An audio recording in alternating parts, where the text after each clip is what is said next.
You got my text? Yeah. I thought we were walking. Should we be sitting here? Why not? Well, it's a memorial. For? The centenary of the war. Which one? Oh, the First World War. If you'd stayed on for sixth form, you'd know all about it. We're talking about nothing else at the moment. I know all I need to know. A lot of daft little blokes shooting each other. What is it to me? You better not say that to the oldies. Does your mum know? Know what? That you're here with me? No! She hates me going out with you. Why? She says you're too old for me. Like what? 2 years? She says you should have stayed on in school, that you're wasting yourself. Is that what you think? Don't be daft. You're doing what you want. She wants me to go to uni. Is that what you want? Well, the teachers say I could get a place, but I'd miss you way too much if I did. There's a storm coming. Look, it's so black out there across the water.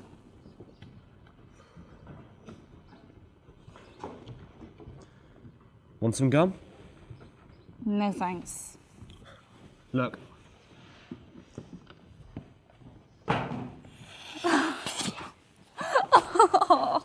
Oh my gosh, you look like a toad.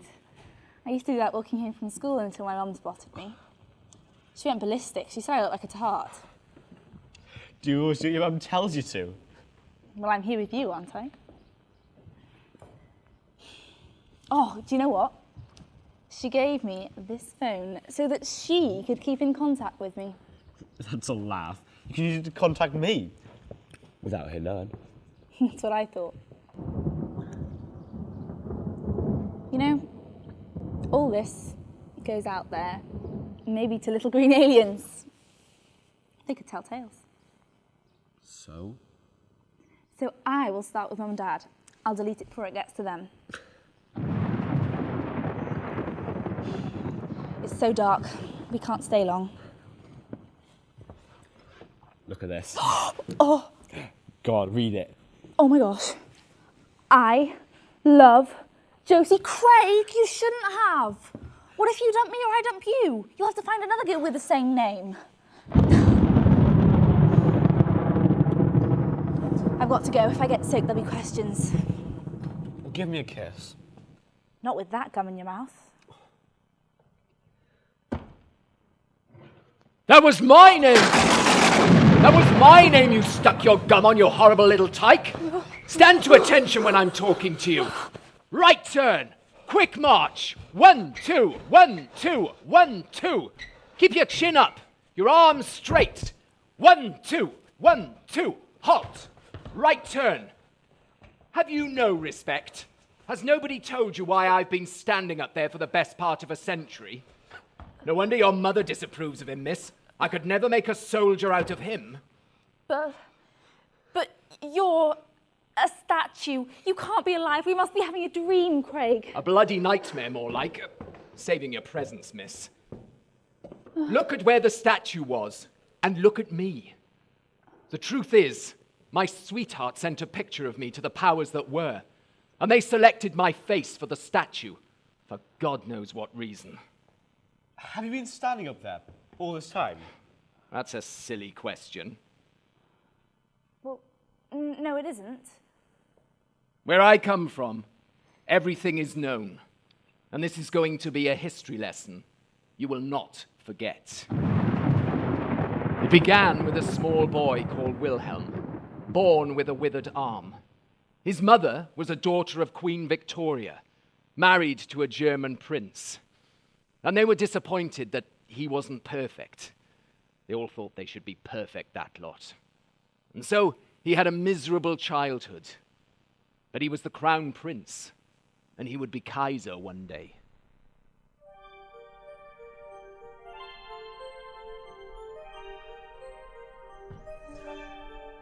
My mother and my father do not look at me. They leave me with the doctors who speak speak of my deformity. I wish with all my heart that my left arm would move, that I should please my mother, whom I so dearly love.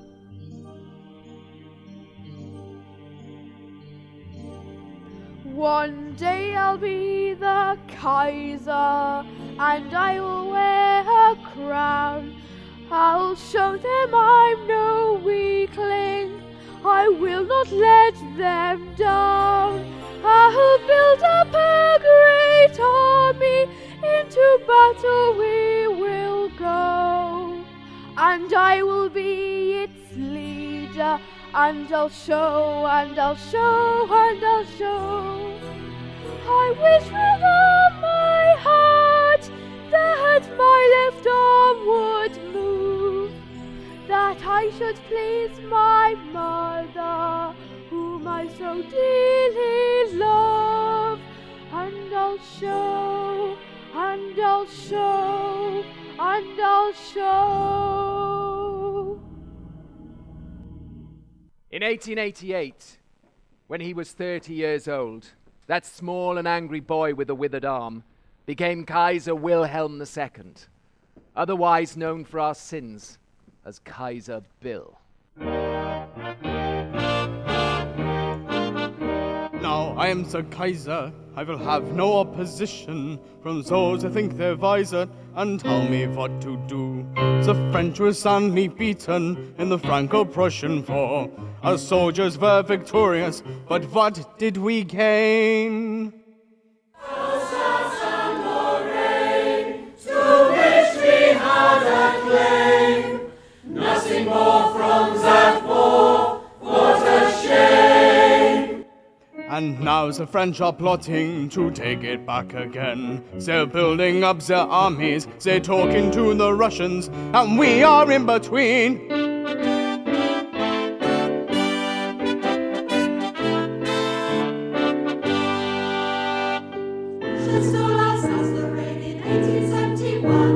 We shall build a massive army to defend against the Hun. French honor still lies bleeding, our flag is stained with blood. Our dead cry out for vengeance, their bodies in the mud. Their waiters still are weeping for the lives that we have lost. We must regain at any cost our stars and Lorraine. I shall fulfill my mission of a greater Germany. We shall have our own possessions over land and over sea. We shall fulfill our mission of a greater Germany. We shall have our own possessions over land and over sea. Germany is powerful and held in great respect. Our culture's universal and our policy's correct. No one will attack us while we remain so strong. Seek advantage in diplomacy and not the battle's drum.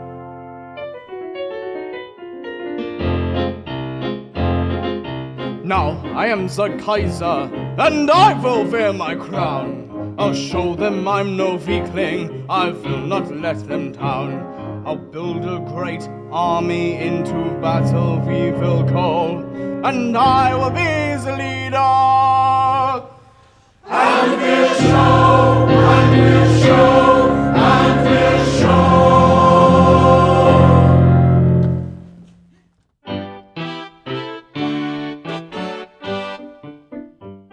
This Kaiser is a nuisance, he's Queen Victoria's grandson, a chip upon his shoulder, a little bit belligerent, but we can cope with that. He doesn't like the French, and he doesn't trust the Russians. Neither do we, for that matter. A chip upon his shoulder, a little bit belligerent, but we can cope with that.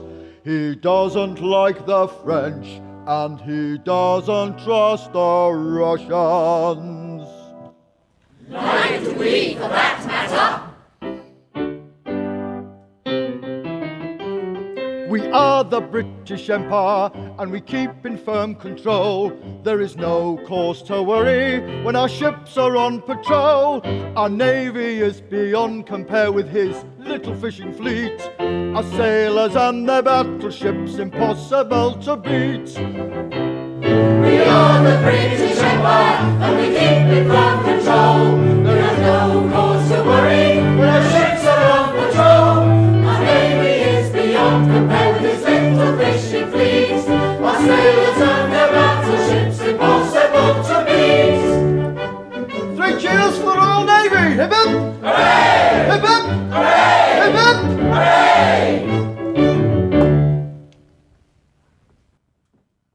The truth is, our so-called leaders had gone to sleep. I wouldn't have wanted any of them in my company. They had reckoned without the relentless ambition and sheer bloody-mindedness of that small boy with a withered arm, out to prove himself now he was the Kaiser. It wasn't long before he began building a navy big enough to challenge ours. Finally, our dozy lot woke up.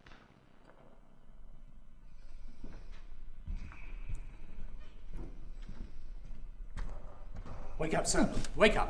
What's this? An admiral? This hour? It's later than you think.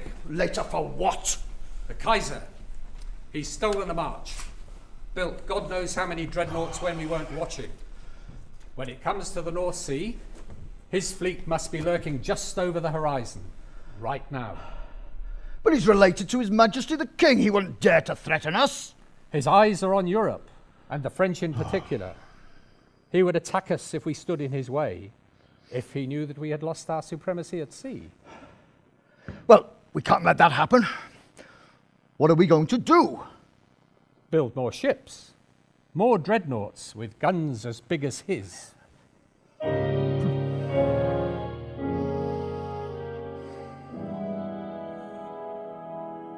The Kaiser is rearming, and that is quite alarming. We must spend more money on our ships. He's related to His Majesty the King, but the blight has done a crafty thing. His navy now can challenge ours, our fleet is getting old. His fingers on the trigger, and he is getting bold. We must spend more money on our ships. But where will the money come from? What if we're too late? You should turn to the people. They always bail you out. Spread some propaganda. Sow a little fear. Appeal to their patriotism. That always works. We shall turn to the people, they always bail us out. The truth we can set aside when we engage their sense of pride and ask for their support. In building new dreadnoughts, they will not let our navy lose supremacy at sea. Spend, spend, spend, spend, spend, spend, spend, spend, spend, spend, spend, spend, spend, spend, spend, spend.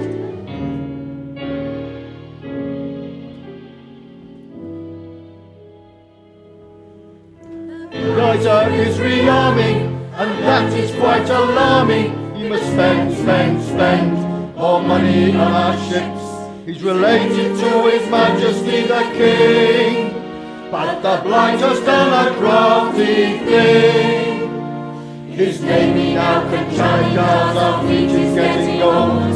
His fingers on the trigger, and he is getting bold. We must spend more money on our ships. Spend, spend, spend, spend, spend, spend, spend, spend, spend, spend, spend, spend, spend, spend, spend more money on our ships. Spend more money on our ships. Spend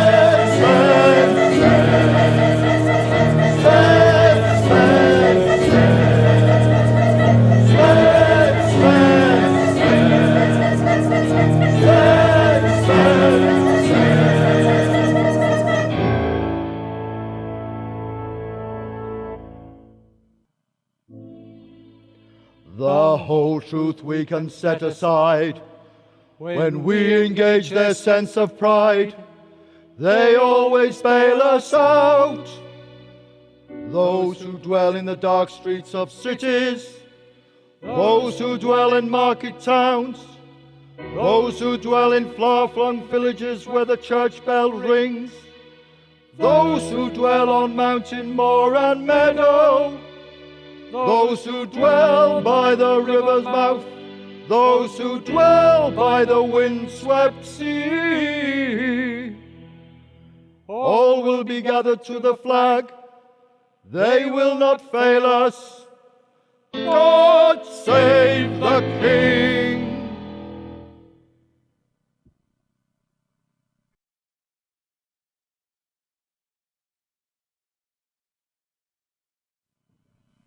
As the years passed in the first decade of that new century, and all manner of inventions started to improve our lives for the good, the thunderclouds of war remained on the horizon. Our navy was improved, but our politicians remained nervous. The French had reached an understanding with the Russians. And then the impossible happened. The triple entente. A big mistake. So now we must all, like the French, our enemies for centuries, to the Russians too we trust and woo. Ye gods, how things have changed. Needs must, when the devil's drives, we cannot stand alone. To the west and to the east to keep Kaiser Bill at home. So far at least. So it's God save the King. Vive la France, long live the Tsar, long live the triple entente.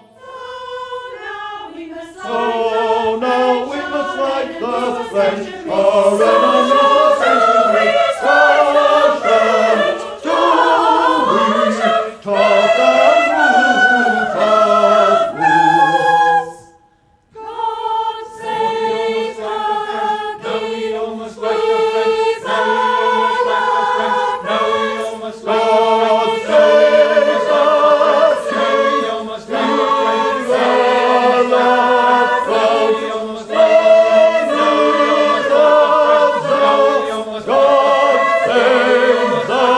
Now we almost like the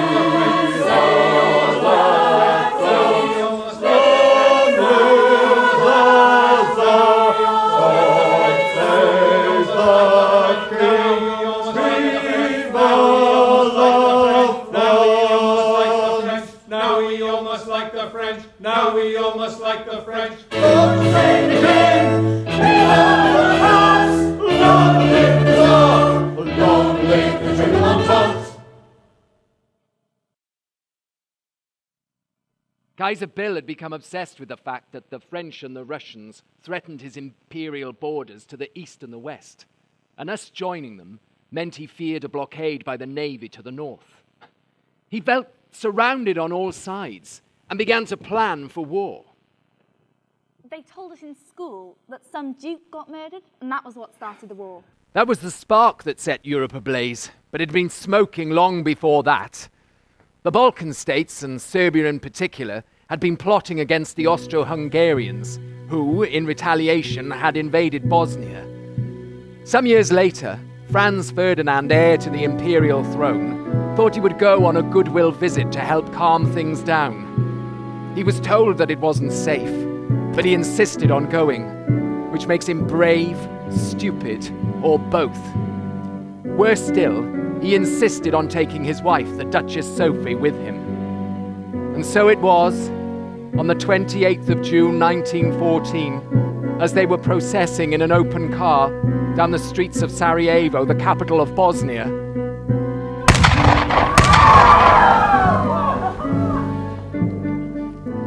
Some little runt called Princip had shot not only the Archduke, but also his wife, the Duchess Sophie, who was expecting a child. I bet you didn't know that. Well, now the fat was well and truly in the fire, and understandably so.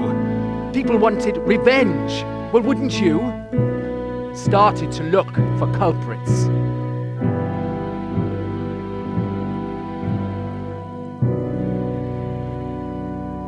The Austro-Hungarians are delivering an ultimatum to the Serbians. demanding suppression of all organizations opposed to the empire and delivery of the culprits to justice. If they do not reply within a few days, they will invade. We must hope that Serbia complies with all the terms.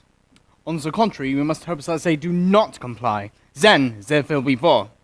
Inform our Austro-Hungarian allies that we will support them unconditionally in any military action they wish to take against Serbia.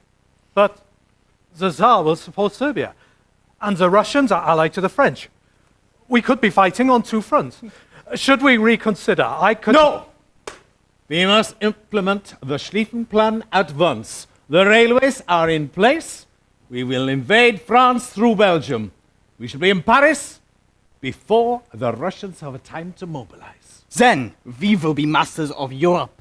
And what is more, masters of our own people. There is truth in that. But remember what the socialists pledged at the Second Internationale. They may not fight. They will soon forget their grievances and rally to the flag. There is nothing like a patriotic war for binding people together and controlling them. Quite so. A war leading to a swift victory will solve all our problems with those vile and treacherous agitators. I'd put them into the front line of battle and thin them out. There's nothing like a patriotic war for solving social problems by the score. In the heat of battle, they'll forget the tittle-tattle of those whose agitation is disturbing the foundations and creating expectations of the war. There's nothing like a patriotic war for diverting the attentions of the poor. They will rally to the nation and forget our exploitation when they're fighting for their lives as the shells scream through the skies and bullets start to carry their direction. For those who can survive will feel good to be alive, and when we are victorious, return them to the street. They'll be feeling glorious when everyone they meet will greet them as the heroes of the hour. There's nothing like a patriotic war for solving social problems by the score. In the heat of battle, they'll forget the tittle-tattle of those whose agitation goes preserving the foundations and creating expectations of the war.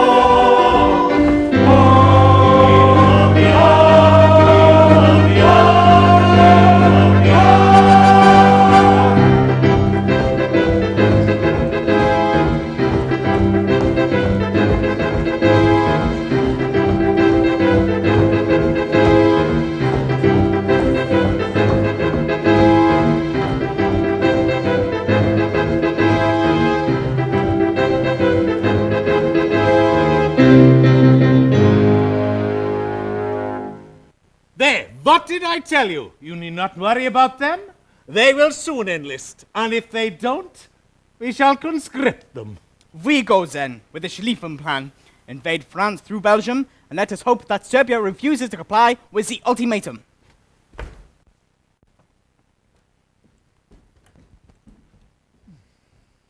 What on earth were we singing? They're right, you know. We need to keep our strikers and troublemakers in order too. A short, sharp war will give them something to think about. And women would soon stop demanding the vote. Yes, but nobody must ever know that.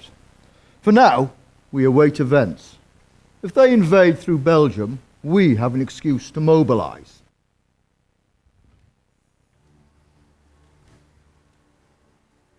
Europe today is a powder keg, and its leaders like men smoking in an arsenal. A single spark will ignite an explosion that will consume us all. Did they agree that ultimatum? The Serbs were so scared that they agreed to practically everything, except they wouldn't allow imperial troops in to search for culprits. And that was it. They were invaded. Then Kaiser Bill's troops invaded Belgium on the way to attack the French. And that was it. The war had come to us. I remember the day before the news got to us. It had been a fine day, not a cloud in the sky. My mother and father owned a small holding on the high ground above the village, where the land slopes down to the Pill. There was not a cloud in the sky, and to the south the water shone silver. I'd helped Mary out of the boat, and she stood there, a gentle breeze blowing her dark hair, her long dress as blue as cornflowers. She did look beautiful. Look at that, Tom. Isn't it beautiful? Like a pathway of gold across the water. It's like you could walk on it. Maybe it's leading us somewhere. Every time I see something like that, I feel so glad we don't live in a city. If you did, a girl like you would soon find a gentleman's sweetheart. Tom, I don't want to be walking out with anyone else. I've got something behind me. This little farm will come to me one day. Tom, I'm not walking out with you because you'll inherit a farm. I know. I shouldn't have said. Now look at that. That's the deepest shade of red I ever did see. I hope it's not dawning, and a shepherd's warning. The rector was saying that the news is bad, that there may be a war coming. I hope not. It might spoil all this. If it happened, would you go? If my pals go, I couldn't stay behind, could I? But you wouldn't have to go, not unless they order you to. I can tell you one thing, Mary. I wouldn't want to go. Not without knowing. Without knowing you'll marry me. You're quaking, Tom. Sorry, I'm not very good at this sort of thing. I doubt you've had much practice by the look of you. Now, do you want to ask me a proper question? Now you're upright. Will you marry me, Mary? Yes, Tom. Yes, I will. Didn't you know from the first moment I set eyes on you? And there was me finding all manner of daft reasons to visit the office, never believing you'd take any notice of me. Well, now you know. Are you going to kiss me, Tom? We shall live here, on this place and on this land that has been farmed by my family for generations.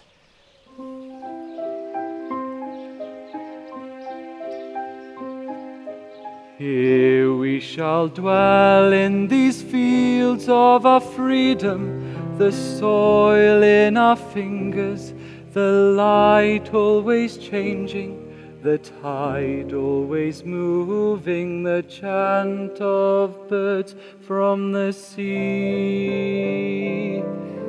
Here we will breathe the gorse and the heather, the wind in the trees, the scent of the flowers, the salt which blows from the bay. Here we will work, tilling the land, sowing the seed, launching our bows, drawing our nets on the tide.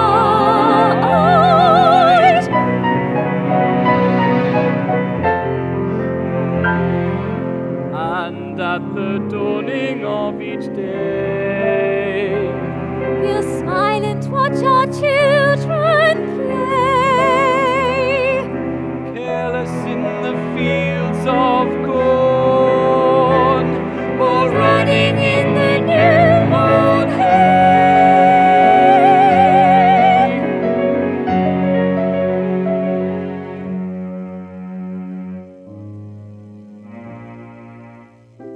At the ending of each day, When beauty slumbers in the west, we shall lie down and take our rest, dreaming under a star-filled sky.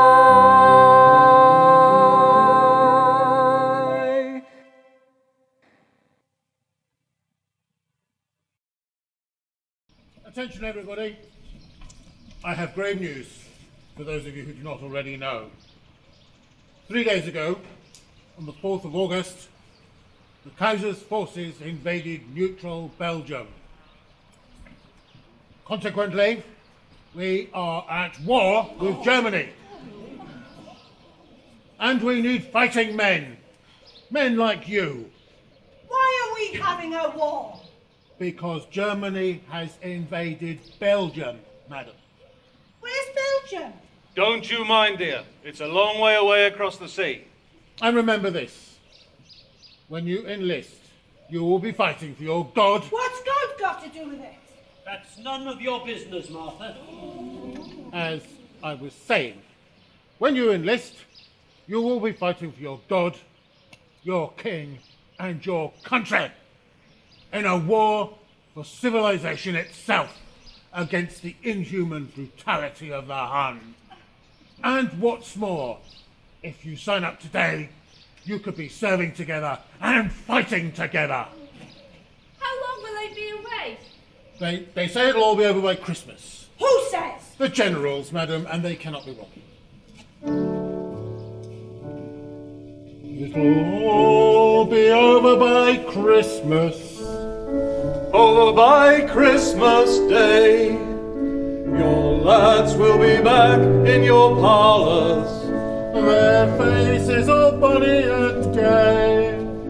It'll all be over by Christmas. Over by Christmas Day, they'll be home from the glory, telling their story of how they defeated the Hun. How they defeated the Hun.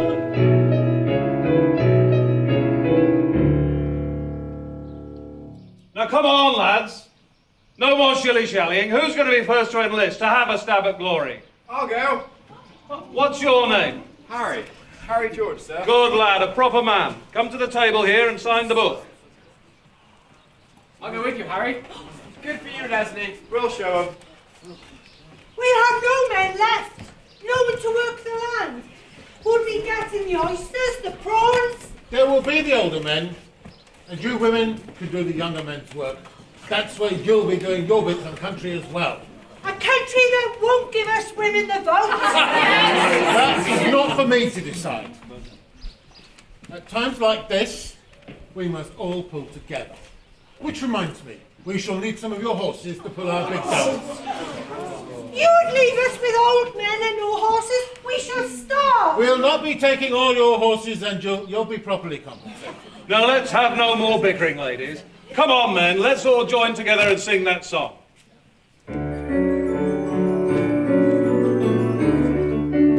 All be over by Christmas, over by Christmas Day. Your lads will be back in your parlours, their faces all bonny and gay. It'll all be over by Christmas, over by Christmas Day. They'll be home from the glory, telling their story of how they defeated the Hun, how they defeated the Hun.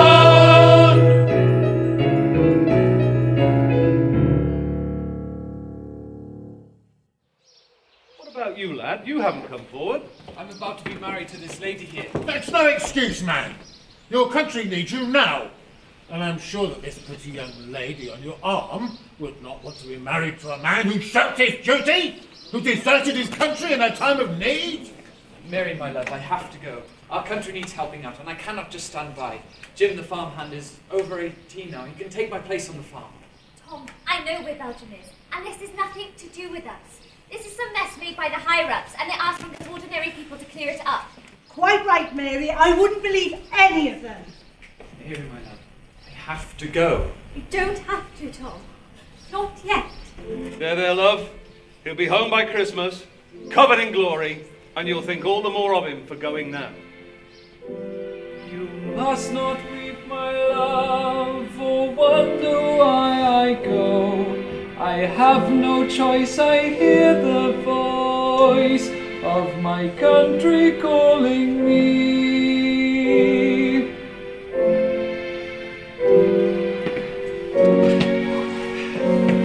You must not cry, my love, but watch me as I go. Bold beneath the summer sky, careless and without goodbyes to where I do not know. For courage calls, its trumpet sounding from afar, and will not be denied.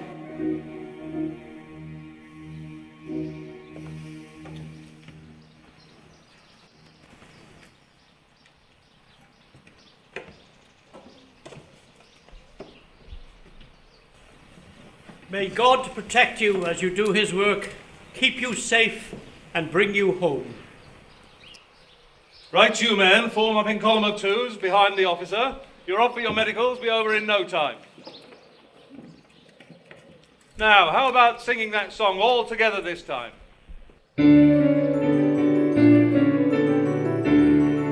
It'll all be over by Christmas, over by Christmas Day. Your lads will be back in the parlours, their faces all bonny and gay. It'll all be over by Christmas, over by Christmas Day. They'll be home from the glory, telling their story of how they defeated Balhorn, how they defeated Balhorn. Squad, attention! Right, left, quick, march! Left, left, left, right, left, left, right, left. They'll soon be home, God willing. I will pray for them.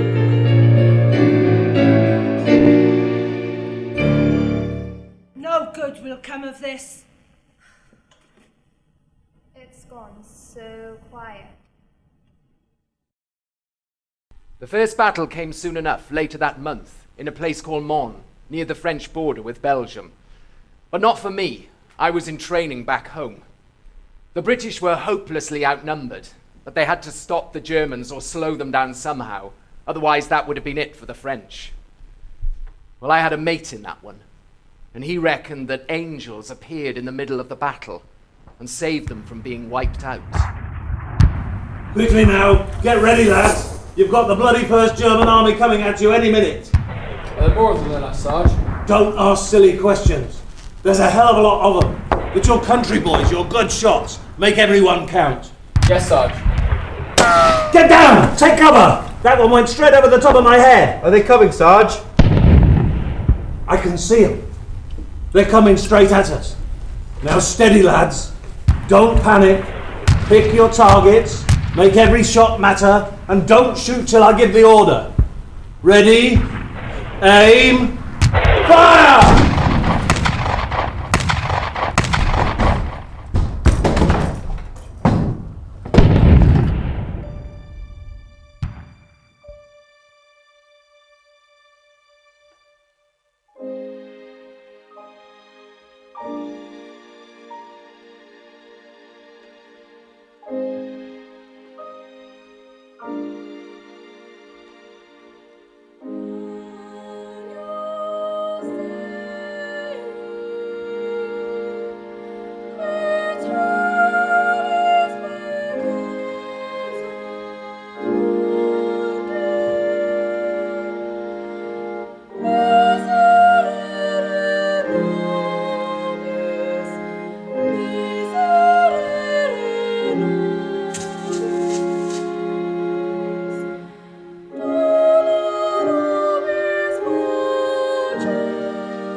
Well done, Sergeant. You pushed the Germans back there. Gave them a bloody nose.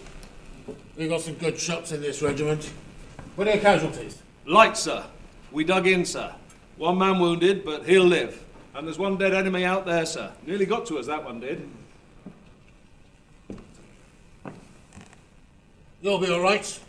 You've got a blighty one from the look of it. A what, sir? You've done your bit. You're going home. Who was saved by the angels, sir? What angels again, Sergeant? Some of the lads up the line have been saying something about strange things. We saw a bit of a glow, sir. Could have been enemy flares. Didn't you hear the singing, Sarge? Distant like. The language you didn't understand. That was probably those Germans singing something. Too high, sir. Sounded more like children's voices, sir. Sounds like poppycock to me. You can imagine all kinds of things when you're under fire. Now, to business. Stretcher bearers! You lads have done a damn fine job slowing down the German advance, which is more than can be said for the French who have withdrawn to the right of us. Our orders are to conduct an orderly withdrawal to a new line of defence, by which time we must hope that the French have got their act together. Move to company headquarters at the double. We advance from there. Understood? Very good, sir. Right, you men. Quickly now, unless you want them coming at you again. What about him over there, Sarge? Don't worry about him. He's beyond care. He'll get picked up by his mates when they come through chasing after us. I never shot a man before, Sarge. You'll get over it, son. Don't worry about that. But if you hadn't have got him, he'd have done for one of us.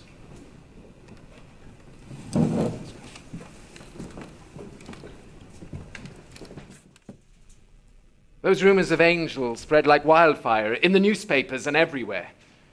I first saw action in December of that year. As soon as my training was done, my mates and I were shipped off to Europe, and it wasn't long before we were sent up the line. By that time, all the armies on the Western Front were dug in. The war had reached a stalemate. It was wet and cold with stinking mud everywhere. The most important thing to remember was to keep your head down. On the first day, one of my mates thought he'd take a peep at no man's land and took a sniper's bullet straight through the head. He dropped like a stone, dead at my feet. On Christmas Eve, you would have thought it would have been quiet. Not a bit of it. Over came the whiz-bangs from Fritz, which meant we knew they were going to attack. And then a whole lot of them came at us. It was terrifying, I can tell you.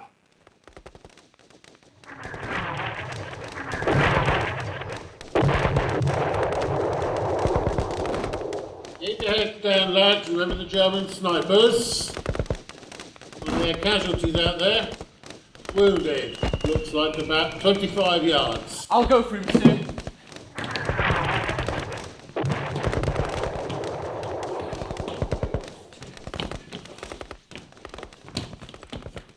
You acted without orders. Why? I heard him, sir. He was in pain, sir. He could have died, sir. As could you. You're new here. It's dangerous out there. Do you understand? Yes, sir. You're very lucky they didn't shoot you while you were out there dragging him back. They probably realised what you were up to. Next time, you wait orders. Yes, sir. Danke. Das du mein Freund. We can't afford to lose good men like you. That was a damn fine thing you did. It's all too easy to lose your humanity in a place like this. Even on Christmas Eve. I'm putting you up for promotion. Oh God, that's Silent Night. We can sing as well as they can. Come on, lads.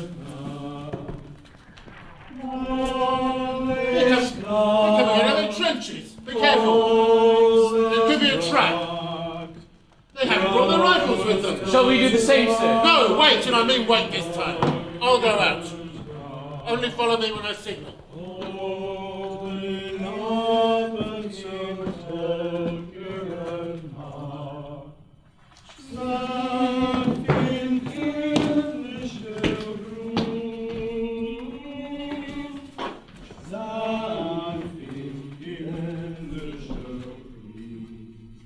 Which one of your men rescued our Manfred?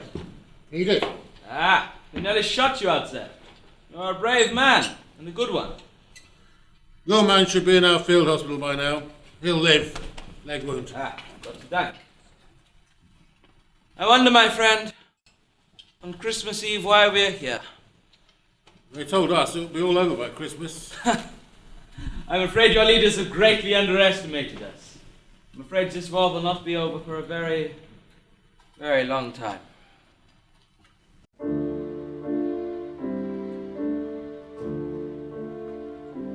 We are wading in mud and shedding our blood. We should ask ourselves what this is for. longer moving, and nothing's improving. So what is the point of this war? We're stuck in our trenches, the mud and stenches, all to protect us from you, my friend, all to protect us from you.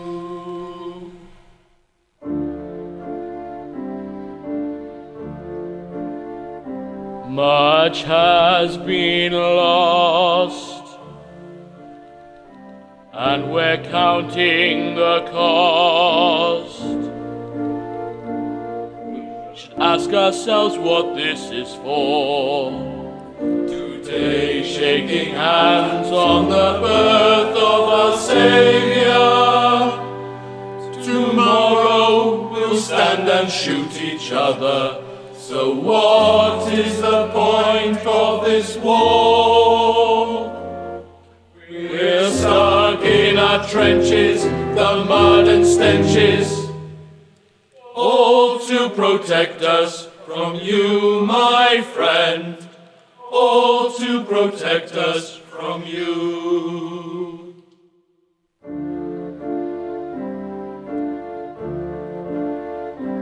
We are wading in mud and shedding our blood. We should ask ourselves what this is for. We're no longer moving, and nothing's improving. So what is the point of this war? We're stuck in our trenches, the mud and stenches, all to protect us from you, my friend, all to protect us from you, all to protect us from you.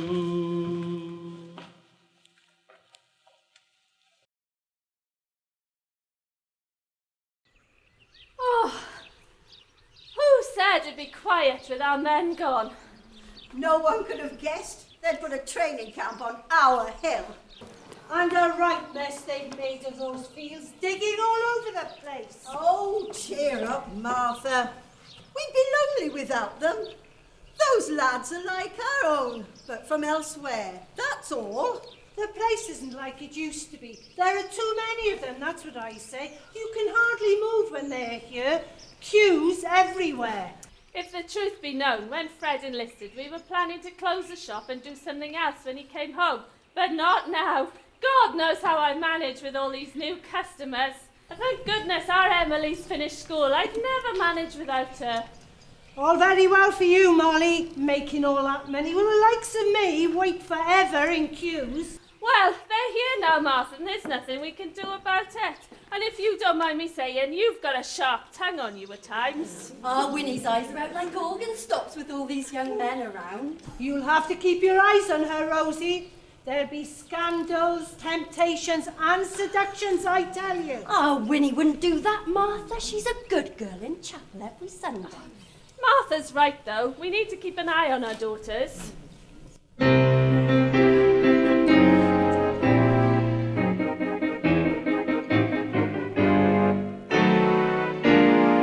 Let's keep an eye on our daughters, keep them away from temptation. We're surrounded by hundreds of soldiers who are training to fight for the nation.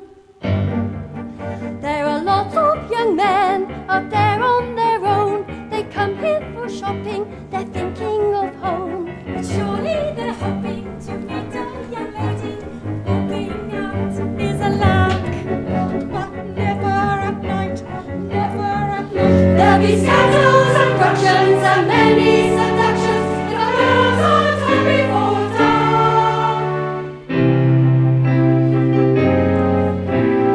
Let's keep an eye on our daughters, keep them away from temptation. We're surrounded by hundreds of soldiers who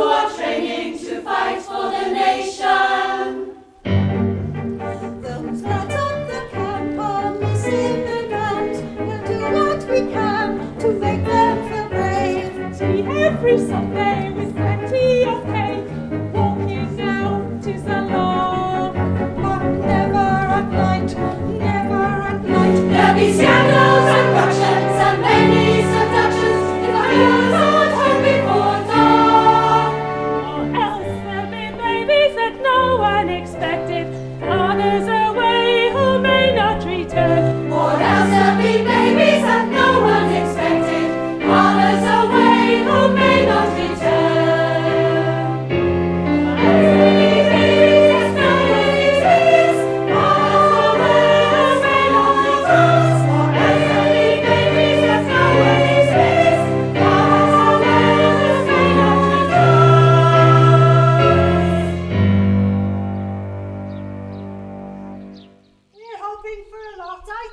It's against nature.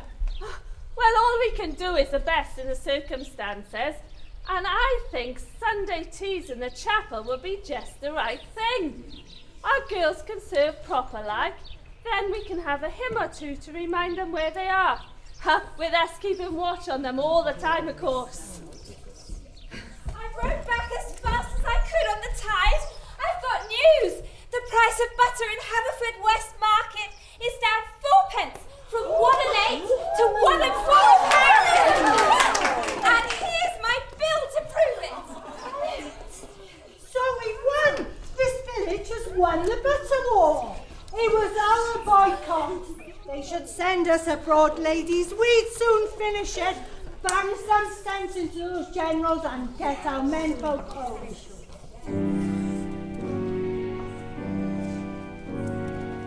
We are the women who live by the water, dredging for oysters and setting our creels. We are the women who will not be silent, hard-working hands and minds made of steel.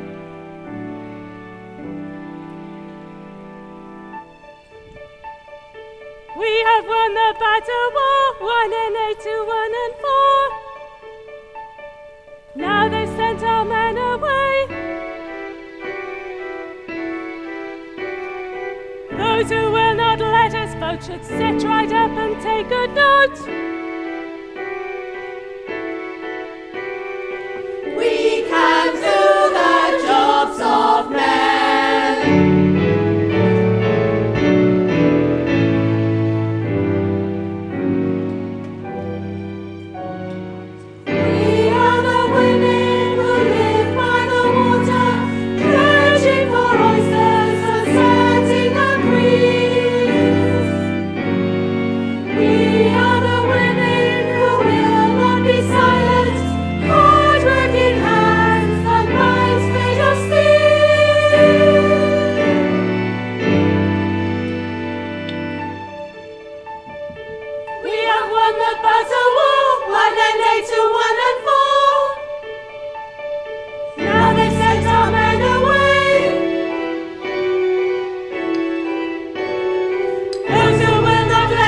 Should sit right up and take good notes. We can do the jobs of men. Cut the wood and launch the boat when our cause is just and fair. We can beat the battle drum.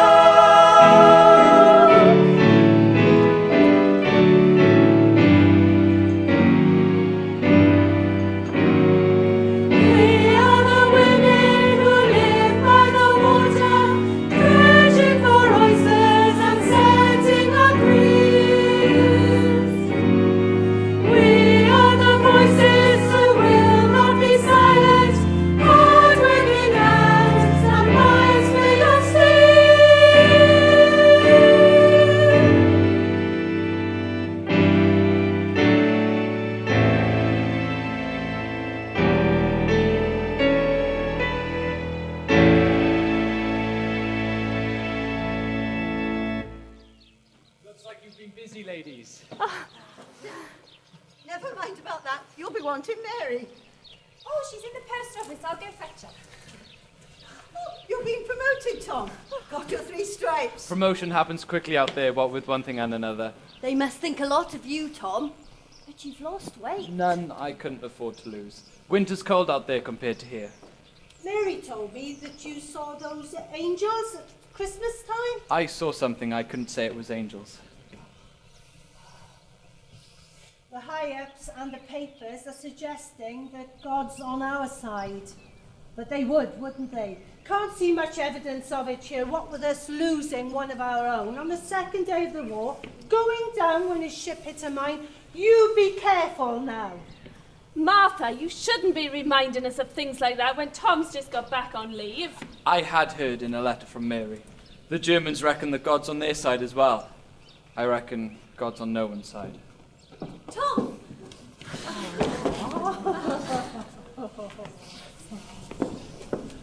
Well, now that Tom's on leave, and we're all together, we have an announcement to make. We are to be married in the galley chapel on September. It's all booked with the pastor, so there's no going back now, Tom. Then we can live up at that little farm, can't we, Tom? Then, God willing, it will be all well for us. And for everyone.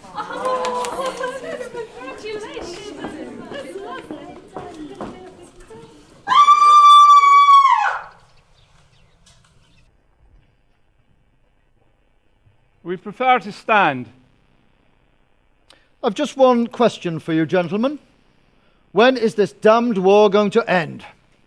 Our Navy is maintaining an effective blockade, with our Russian allies to the east, the Italians and Romanians to the south. The so-called German Empire can't last much longer. We'll starve them out. It was all supposed to be over within 6 months. That was the advice from you people. By all accounts, they've turned their entire economy into a giant war machine. And so have we. We now have conscription, and a significant part of our economy is turned over to the manufacture of ever-increasing numbers of weapons. And when you talk about our blockade, let's not forget about their submarines. They could starve us into defeat first if they keep on sinking our merchant ships. They are using those submarines in a cowardly way. What they did to the Lusitania was an absolute disgrace. Not to mention their use of poison gas. We're facing an enemy who has abandoned all pretensions of honour. Honour has nothing to do with it. And we're using poison gas now, aren't we? Gentlemen, we are no longer living in the 19th century. They are fighting to win, and so are we. This war has turned into something far beyond any of your prognostications, as has gone practically everywhere. Virtually the whole of Europe, Russia, the Middle East, Africa, and beyond. If we don't bring it to an end now, it will engulf us all and the entire planet. With respect, sir, it's politicians who declare war. Not without consultation with the senior officers of our armed forces. Well, now that you've put me in overall command, I can propose a solution which will bring this war to a speedy end. In our favour, of course. What solution?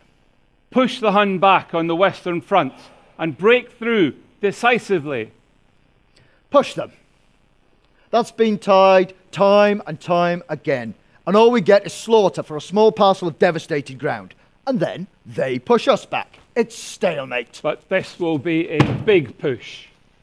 So big we will achieve the breakthrough we need to win this war. With our French allies, we will bombard the Germans over a 20-mile front of the Western Front. Our artillery will pound them for a whole week. After that sort of a pounding, there will be no one left. Our boys can walk across to the German lines and the cavalry in behind. Yes, but won't the bombardment of that nature warn the Germans we're about to attack? In my opinion, there will be no one left to be warned. Well, that would be a change. All the talk at the moment is of invasion. Of us. That's poppycock. Our Navy would simply abandon its blockade for a few days and sink them all in the Channel. However, the rumour of invasion does keep the people firmly behind us.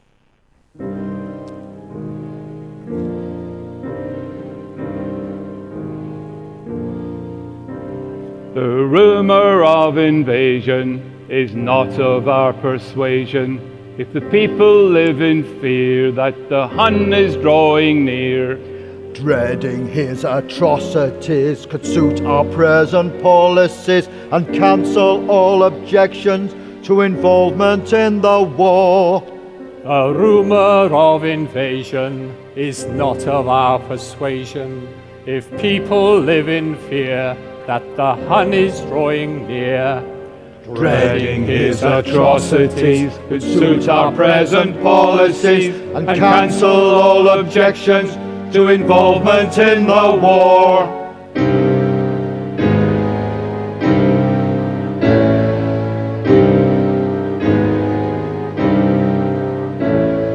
The rumour of invasion is not of our persuasion, but it keeps them all in check. Suffragettes are feeling shells. The men are off the street. There is no objection to involvement in the war.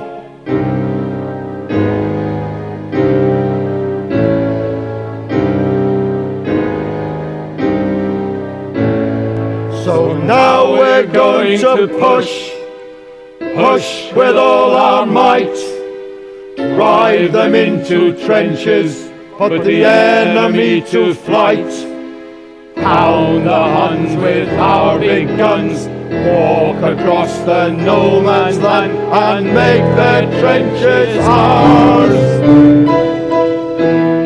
Forward then and forward, we shall give a mighty heave, until we see them running all the way to Germany.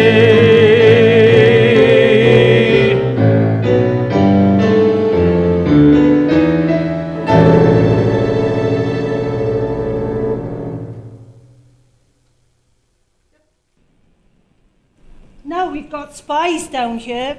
Of all places, in London they must be as thick as thieves. No one's safe anymore. Yeah, I'd never believe it. Have those boys recovered? They could have died up there before they even got to the wall. Fancy poison chocolate. Clever though when you think of it. And they say it was a woman. What did she look like? Well, some say she was beautiful and that's what tempted them to buy it. But others said she was ugly as sin. But they'd have been tempted by the chocolate, wouldn't they? No matter what she looked like. That's true, Martha. There's none in my shop at the moment. There'll be less of everything before long with them submarines. Perhaps we should have one of them here, Martha. Then the fish wouldn't see us coming to catch them. Poor Hilda. Fancy losing Fred. She showed me the telegram yesterday. Well, what did it say? About him being killed in action. Nothing else. She'll probably never know. A letter came to Joan about Henry from one of his officers, saying he'd been a good sailor. What could they know about Henry? Going down so soon after the start of the war? One thing's for certain. We've lost two of the best on the boats. How will we replace them? That's what I wonder. Well, the papers coming into the shop these days give me a real fright. Yesterday they were sounding as though we were going to be invaded. And remember, we're right on the coast. Have you heard about the horrible things those Germans have done in Belgium? Wherever that is. You shouldn't believe what you read in the papers. Most of it's lies. It suits the high-ups to have us frightened. Then we do their bidding. We should be on our guard, though. Look at our girls over there. Over my dead body does that Kaiser harm them. They tell us about the Hun, what they've done in Belgium, murdering babies, raping ladies. We can't have any of that. If they come over here, we'll have them because of fear. Murdering babies, raping ladies. We can't have any of that. If they come over here, we'll have them because of fear. Murdering babies, raping ladies. We can't have any of that. So come on, girls, let's fight with the needles. One plain and one pearl. Come on, girls, let's fight with the needles. One plain and one pearl. Socks for lads at the front. Socks for we keep on knitting. It is fitting that we keep on knitting. Socks for our lads at the front. Socks for our lads at the front. Socks for our lads at the front. Socks for our lads at the front. They tell us about the Hun, what they've done in Belgium, murdering babies, raping ladies. We can't have any of that. If they invade, come over here, we'll have every cause to fear. Murdered babies, raping ladies. We can't have any of that. If they invade, come over here, we'll have every cause to fear. Murdered babies, raping ladies. We can't have any of that. So come on, girls, let's fight to the needles, one plain and one pearl. Come on, girls, let's fight to the needles, one plain and one pearl. Socks for our lads at the front. Socks for our lads at the front. If they invade, we must be brave. It is fitting that we keep on knitting. It is fitting that we keep on knitting. Socks for our lads at the front. Socks for our lads at the front. Socks for our lads at the front. Socks for our lads at the front. Socks for our lads at the front. Socks for our lads at the front. Socks for our lads at the front. Socks for our lads at the front. 1, 6, 2, 6, 3, 6, 4. We must knit to win this war. 1, 6, 2, 6, 3, 6, 4. We must knit to win this war.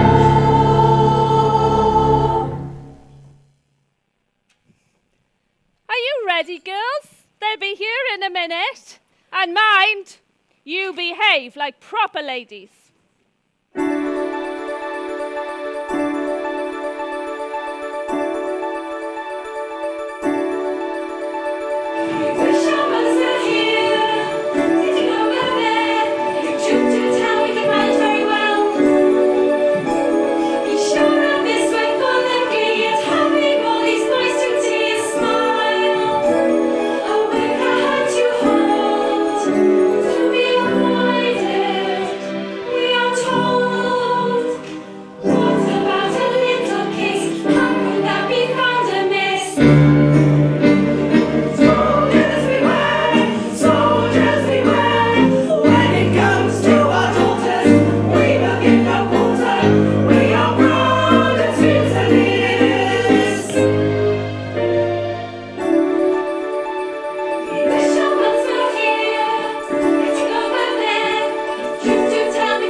Are we too late for tea? We've been helping Dad move some cattle. Never too late for you. Hey, mind you leave some for them. How's your dad managing without you? And now Will? God knows, but we've got some good neighbours, and Mary helps out in his spare time, don't you? Dad's as plucky as ever, but now we're down to one horse. We just hope he can manage until we get back, don't we, Will? If truth be known, you shouldn't have signed up. I told you not to. You could have applied for an exemption, Will. I didn't want to be left home with the conchies. I wanted to do my bit. None of you, and that includes you, Will, have been in action yet. I can tell you, those conscientious objectors are doing dangerous jobs up the line. Most of them are stretcher bearers under fire, taking the same chances as the rest of us. The only difference is they don't shoot at anyone. Now, where's our tea? Tom's commander is putting him up for a medal. Mary, you shouldn't say. What was it for, Tom? Rescuing a wounded man. Nothing special. I probably won't get anything. Why not? Not one of ours. A German soldier. He fell outside our trenches. Bullets everywhere. Did they think you should have left him? I wasn't going to. He's a man, a human being, like the rest of us. We've been reading about what those Germans have been doing in the newspapers. Like savages they are. They were a bad lot in Belgium, that's for sure. Killing civilians who got in their way. But you shouldn't believe everything you're told by people who haven't been across the channel, let alone in the trenches. When do you think the war will end? There's rumours of a big breakthrough, and when the weather's better, but they're only rumours. It seems to have gone on so long already, I'm forgetting what it's like to live in peace.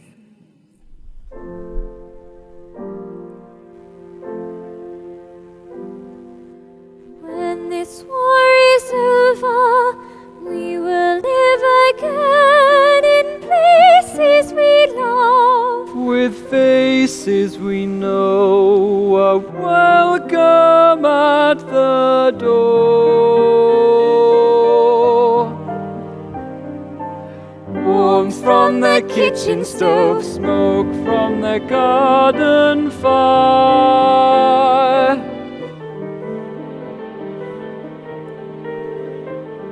An evening wind in the trees, distant swell of the sea.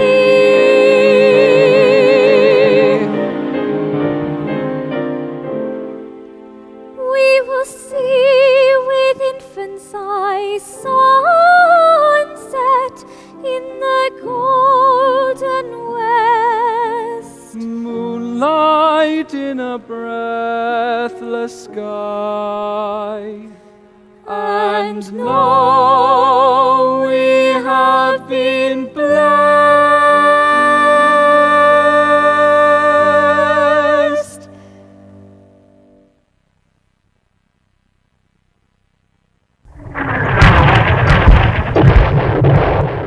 No, don't move until I say. And when we go over, you stick with me. Have you got that? They say we can walk over there, Tom. You stay with me. I gave your mother a promise to bring you home. You only came up the line a few days ago and you know nothing. Where are we, Tom? Near the Somme. Where's that? It's a river, but we won't be crossing it. All you need to know is to stick with me.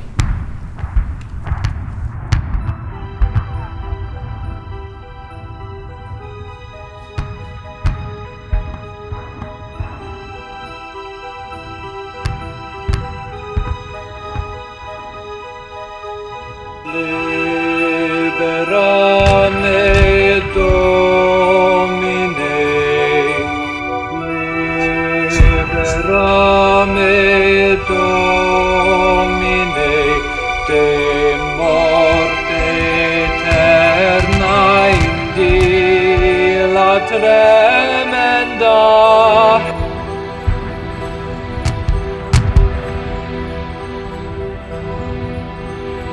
Liberame Domine, liberame Domine, de morte eterna indi la tremenda.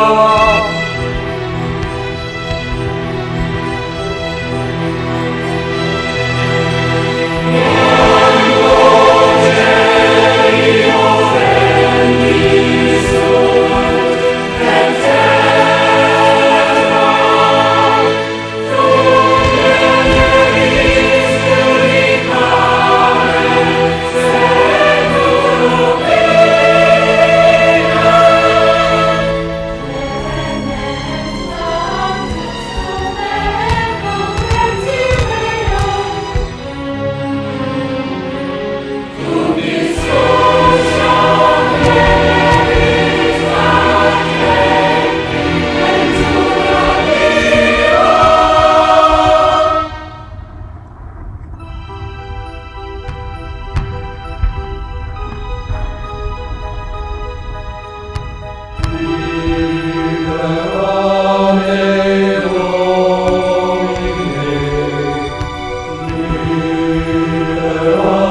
What's in this, Tom? It's rum. We always have a bit before we go over the top.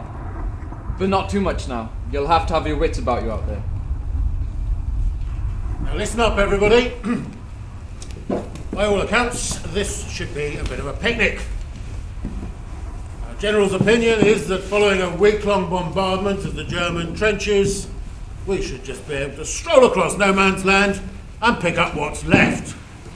So I'll lead on. You chaps line up with the sergeant.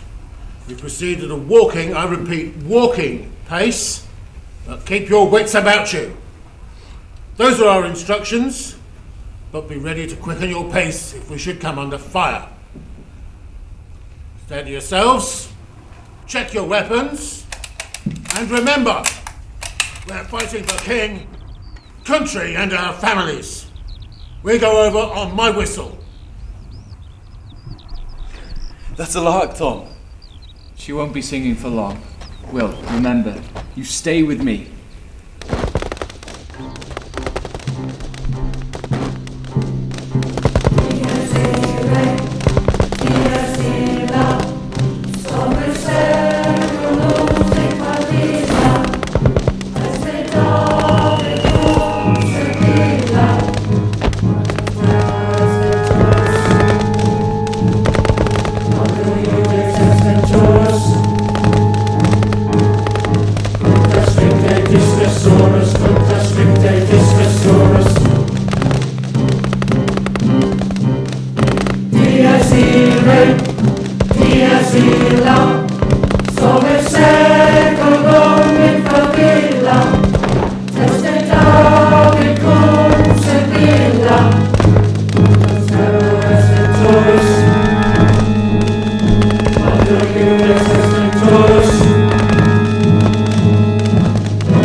Oh,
That was how we died, my brother and me and the stretcher bearers, killed by a mortar bomb on the first day of the Battle of the Somme. We were not on our own on the way to the hereafter on that day, the 1st of July 1916, for there were nearly 60,000 British casualties, dead, missing, and wounded. Our generals, stationed safely behind our lines, hadn't done their homework, hadn't found out that the Germans had dug deep trenches. So when our big guns ceased firing, Fritz was ready for us. Back home, the sun was shining, and my dad was taking our half-dozen cows into the morning milking when he heard my mum's cry. She was limping towards him, holding out the telegram, the few words that told them they had lost both of their sons, all of their children. No one left to carry on the farm. No one left to help them in their old age. Mary got the news from my dad later in the day, and she went into the little house she shared with her mother, and she didn't come out for a week. How did you know what happened, though? You were dead. From where I had gone, I could see everything. I can't say how. As the years passed, my mum grew weaker. They say she died of a broken heart. And my dad didn't last long after her either.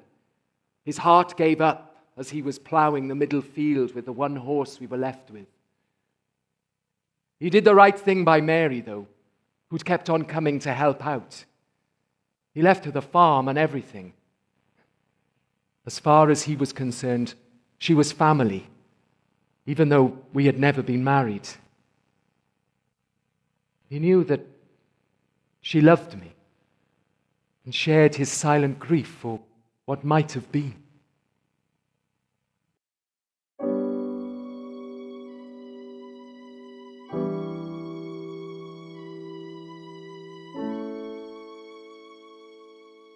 I remember him where the tide flows from the river's mouth, and the wind blows from the silver south, and he remembers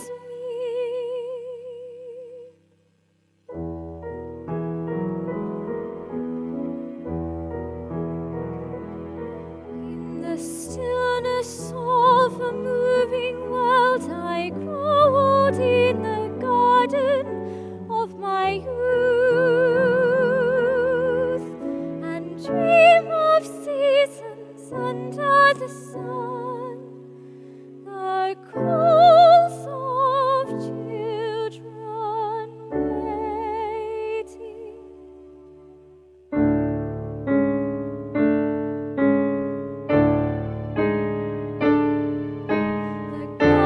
Cries in lamentation of the lost. Blood and bone are turned to greed and moss. Yet I await the footsteps on the path, and listen for the voice I cannot hear.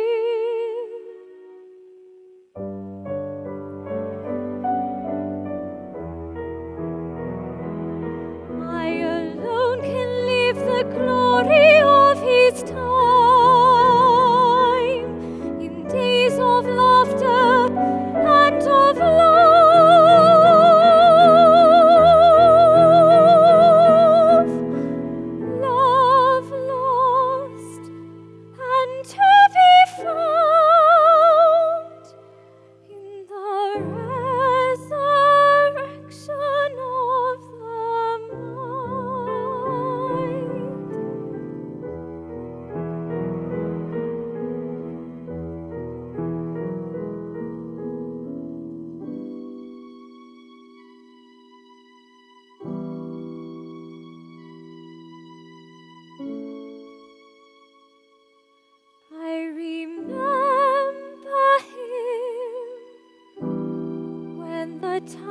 blows from the river's mouth,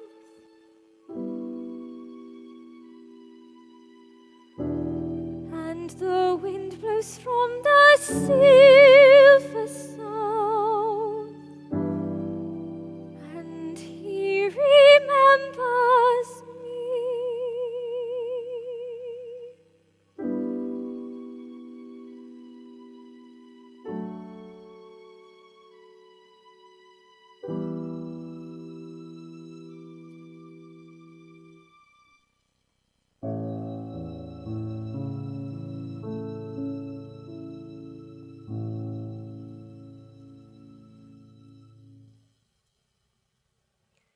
I lived to a good age, and I kept the place going until I was too old to manage. I knew he would have wanted that. Here I could keep him in frozen time in my heart, and I was safe with his memory. Any other man who set his cap at me could never rival those images of him. So full of hope, promise, and carelessly going off to the war because he believed it was the right thing to do. We hadn't spent enough time together to discover our faults. Death had made him virtuous and eternally young. There were a lot of women like me after the war, and a lot of unborn children who could have made a difference. So many years passed, so much changed, but I never let go of those memories. Most days, I would take the path down to the water, the same path that we had always taken when we were walking out together. It was there that they found me, hand outstretched, waiting for his.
In the stillness of a moving world, I grow old in the garden of my youth.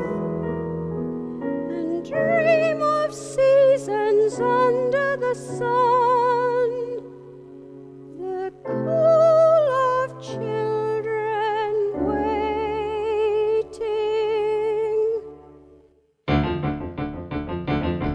We were betrayed, a generation of women and stupid men who wished for war and did not stand for peace, who did not count the cost, the price that must be paid, in millions eaten off the cross.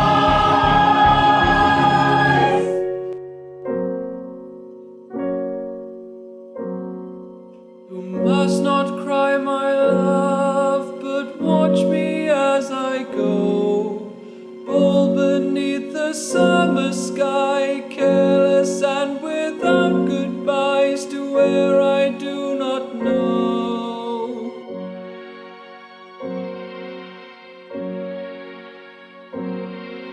For courage calls, its trumpet sounding from afar, and will not be denied.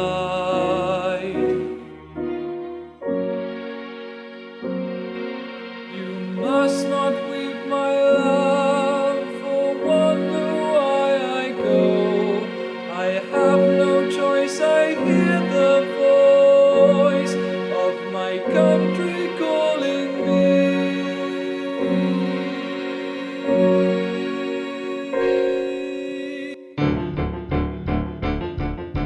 Betrayed, a generation lost by many stupid men who wished for war and did not stand for peace, who did not count the cost, the price that must be paid, in millions eaten off the prize.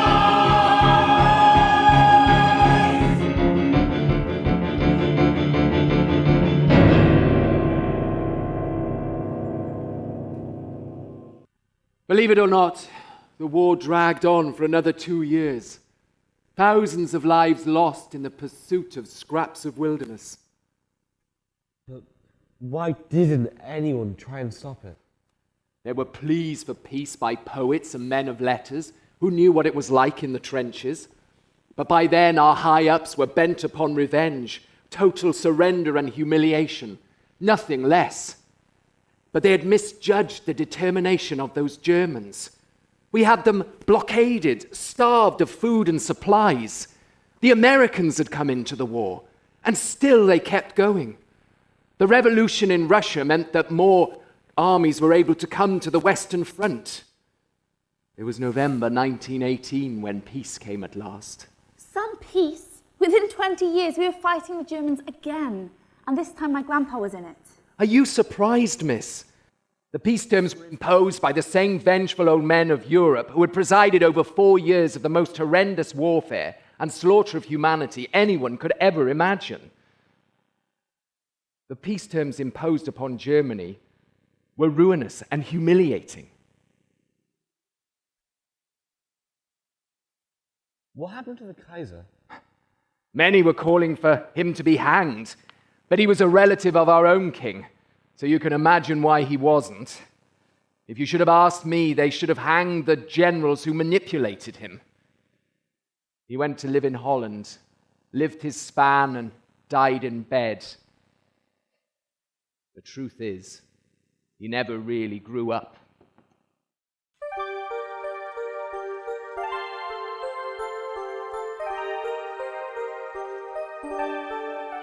My mother and my father do not look at me. They leave me with the doctors who speak of my deformity. I wish with all my heart that my left arm would move, that I should please my mother, whom I so dearly love.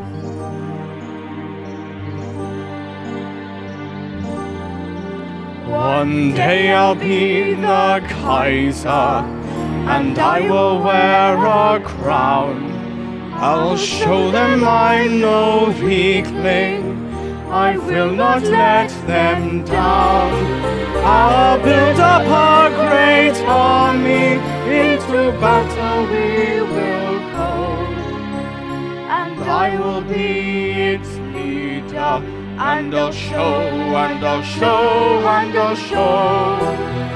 I wish with all my heart that my left arm would move, that I should please my mother, whom I so dearly love. And I'll show, and I'll show, and I'll show.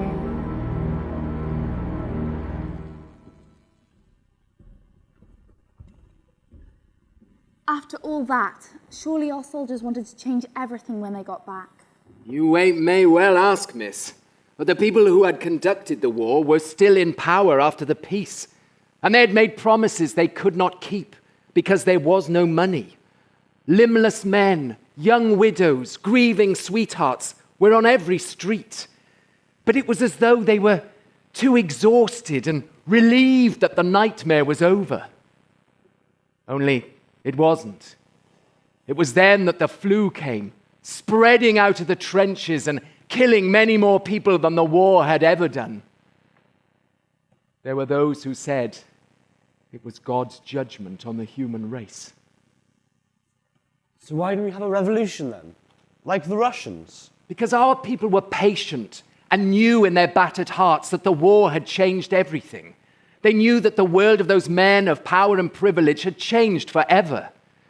It didn't take people long to realize that the war to end all wars had achieved nothing except the loss of a generation of our best and boldest men. And the peace agreement that followed it had laid the foundations of yet another war. It was then that our politicians gave voice to the common man. But what is all of this to us? I mean, we don't have wars like that anymore. But you still have wars, don't you? Yeah, but... Maybe not so big and far away, but wars just the same. People are still being killed and maimed. For what? I cannot fathom. But I know one thing. I know those who make war where peace is possible face a terrible reckoning where I'm going. Where are you going? I haven't seen it yet, but I know it in the longing of my soul. I'm still on my way. You've been dead for 100 years. Surely you should have got there by now. You're talking about your time, miss. For me, there is no time. But I know one thing. I know that I won't get to where I'm going until you two have made me a solemn promise. What promise? That you will work for peace in your time. That you won't give up on making the world a better place. I've shown you what war can do.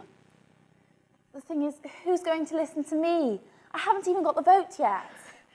Keep an eye on your leaders. It's the politicians who have the power to make peace or war. When you get your vote, use it and use it wisely. Talk to your friends. Demonstrate if you have to. And remember that one good word can change a tide of opinion. Now, join hands. I want you to solemnly promise that you will work for peace in your time, that you won't give up on making the world a better place, because you will make a difference. We promise to work for peace. That's it. I can go now.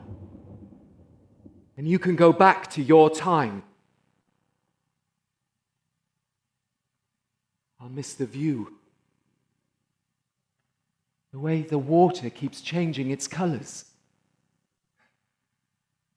Something I never noticed when I was living here. Will you see Mary again? I hope so. But I won't know until I get there.